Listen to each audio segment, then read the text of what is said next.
존경하는 국민 여러분, 사랑하는 당원 동지 여러분, 민생당 상임선대위원장을 맡게 된 손학규입니다.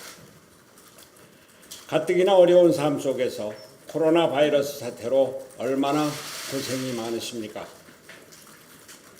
방역에 적극 협조하는 국민과 방역에 종사하는 의사와 간호사 등 의료 공무원, 소방관과 군인, 경찰, 자원봉사자들의 노고에 경의를 표합니다. 인내와 끈기로 이번 위기를 극복하고 새로운 국가 발전의 기회를 찾기를 기대합니다. 먼저 민생당의 비례대표 순번과 관련하여 국민과 당원 여러분께 심려를 끼쳐드리게 된 것에 대해서 마음 깊이 죄송하다는 말씀을 드립니다.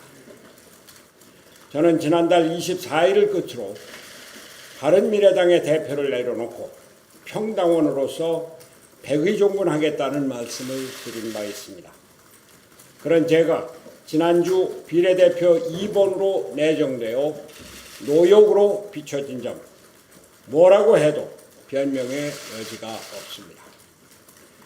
그러나 한 가지, 이번 사태의 바닥에는 한국 정치의 구조를 바꾸어 새로운 정치를 열어가야 한다는 열망이 숨겨져 있다는 점은 국민 여러분께 분명히 말씀드리고자 합니다.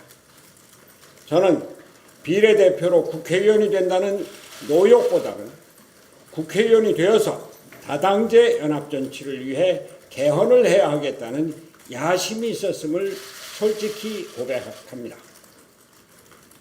제왕적 대통령제와 거대 양당의 극한 투쟁 정치를 끝장내고 경제와 민생을 위해 적극적인 역할을 하는 정치를 열기 위해서는 21대 국회에서 7공화국을 위한 개헌을 해야 한다는 것이 저의 소신이었습니다.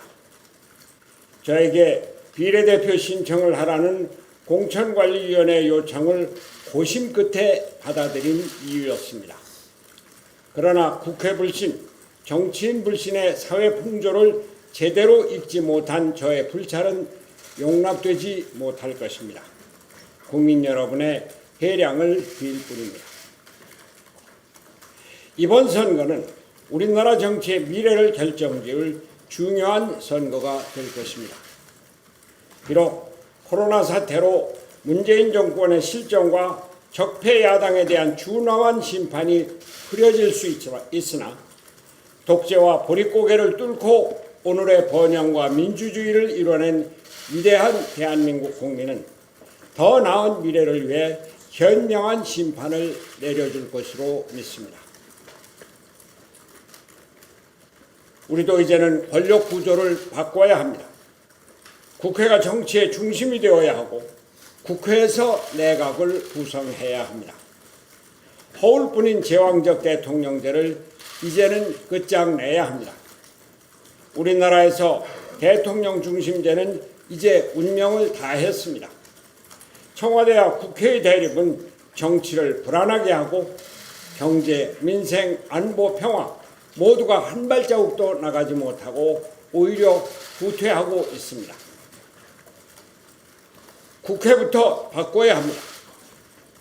재작년 저의 단식을 통해 싹이 텄던 연동형 비례대표제는 선거법 협상 과정을 거치며 누더기가 되었지만 그럼에도 불구하고 권력구조 개혁에 첫 단추를 끼웠습니다.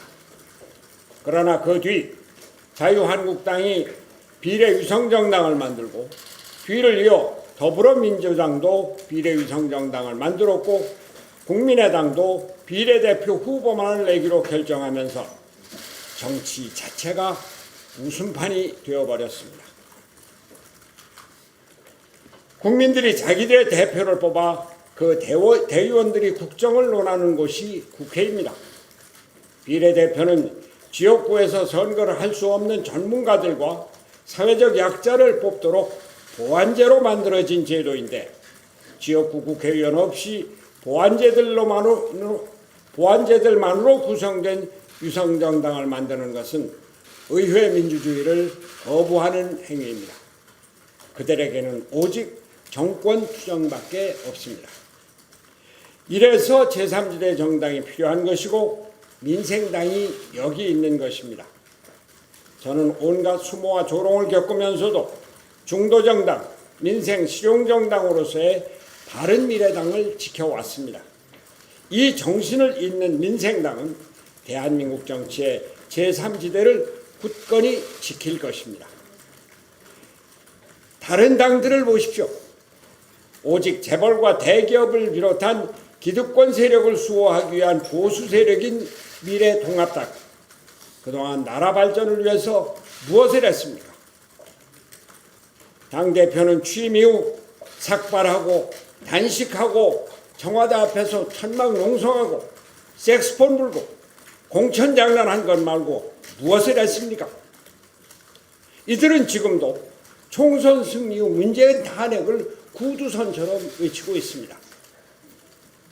또한 오직 선거 승리만을 내세우며 지조와 철학 없이 이당 저당 왔다 갔다 하는 기술자를 선거대책위원장으로 끌어들이고 그분이 교원 영색으로 국민을 현혹하지만 국민은 이러한 코미디에 헛웃음을 지을 뿐입니다.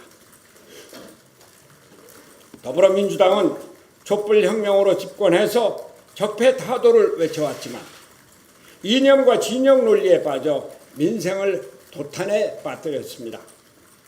조국으로 대표되는 신적폐 세력에 갇힌 그들은 그들이 저지른 실정과 위선으로 이번 총선에서 국민의 엄중한 심판을 받을 것입니다. 존경하는 국민 여러분, 이번 총선에서 정정당당하게 지역구 후보와 비례대표 후보를 모두 내놓는 정당은 오직 민생당과 정의당뿐입니다. 그러나 민생당은 이념정당이 아닙니다. 국익을 지키고 국민의 생활을 향상시키고자 하는 민생정당입니다. 좌우에 편향되지 않고 옳은 길을 택하는 중도정당입니다. 이념과 진영에 얽매이지 않고 실질적인 이익을 챙기는 실용정당입니다. 이제 우리에게도 정치 구조를 바꿀 새로운 게임 체인저가 필요합니다. 중도개혁의 대표정당 민생당이 바로 그 게임 체인저입니다. 민생당의 국민 여러분께서 힘을 모아주셔야 진정한 정치개혁이 가능해집니다. 저와 민생당은 총선 이후 개헌 논의를 주도할 것을 국민 여러분께 말씀드립니다. 제왕적 대통령제라는 권위주의 시대의 잔재를 떨어버리고 국회가 중심이 되는 합의제 민주주의로 정치를 안정시켜야 합니다. 이것이 독일을 비롯한 유럽 국가들이 행하고 있는 다당제 연합정치입니다. 제7공화국 개헌으로 함께 잘 사는 나라, 저녁이 있는 삶을 반드시 이루겠습니다.